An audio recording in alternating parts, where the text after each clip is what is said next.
서울시의회 의장이 최근 학생인권 조례 폐지 결의안을 직권 공포했습니다. 이에 조례 폐지가 통과된 것인데요. 다른 지자체에서도 폐지 청원이 올라오며 조례 폐지를 둘러싼 찬반 갈등이 이어지고 있습니다. 이런 상황에 국회에서는 조례가 아닌 법으로 학생 인권을 보장하겠다고 하는데요. 장정훈 기자가 보도합니다. 지난해 서희초 사건으로 시작된 교사의 교권 추락 문제. 학교 현장과 시민단체들은 학생 인권 조례를 원인으로 지목했고 조례 시행 지자체에서는 주민들이 폐지 조례안을 청구하고 있습니다. 실제로 서울시의회의 경우 주민들의 의견을 받아들여 근거 조례가 폐지됐고 광주광역시의회는 조례 폐지를 두고 여야 간 갈등 양상이 전개되고 있습니다. 이처럼 입법 공백이 예상되자 3월 국회에서는 학생 인권 조례의 내용을 담은 학생 인권 보장을 위한 특별 법안이 발의됐지만 무산됐고 같은 내용으로 올해 6월 또다시 발의됐습니다.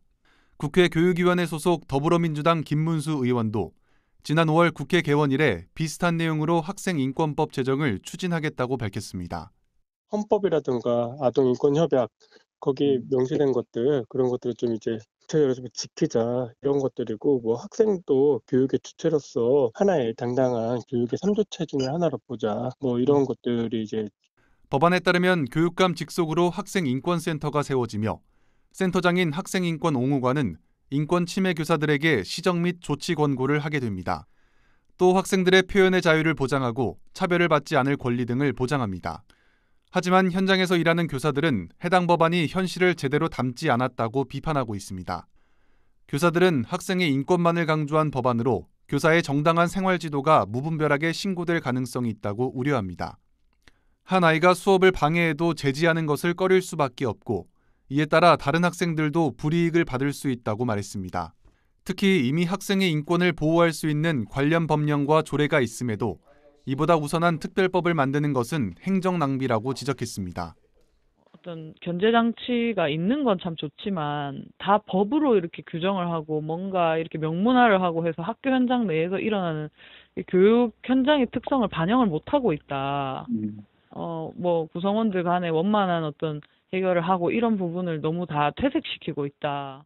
기독교 사립학교 등에서는 성별 정체성에 따른 차별금지라는 내용과 교권 추락을 근거로 법안의 부작용을 지적하는 목소리가 계속해서 나오고 있습니다.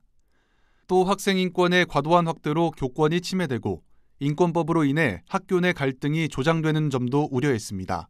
특정한 정치적 편향성에 대해서는 저희들이 계속 지속적으로 문제 제기를 하고 있었고요. 학생들만 부각시키다 보니까 다른 교육의 주체인 교사들의 교권이 제한될 수 있죠.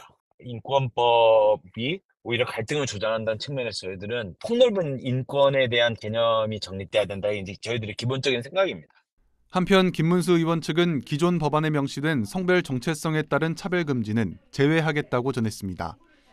김 의원 측은 오는 14일 학생인권법 관련 토론회를 열고 법안 발의 등 추진 계획을 밝힐 예정입니다. 해당 법안이 국회 문턱을 넘어설지 아니면 각계각층의 반대 속에 무산될지 향방은 아직 알 수 없습니다. 다만 교육 현장에서 어느 한쪽에 치우치지 않도록 균형과 세심한 논의가 필요해 보입니다. 구티비 뉴스 장정훈입니다.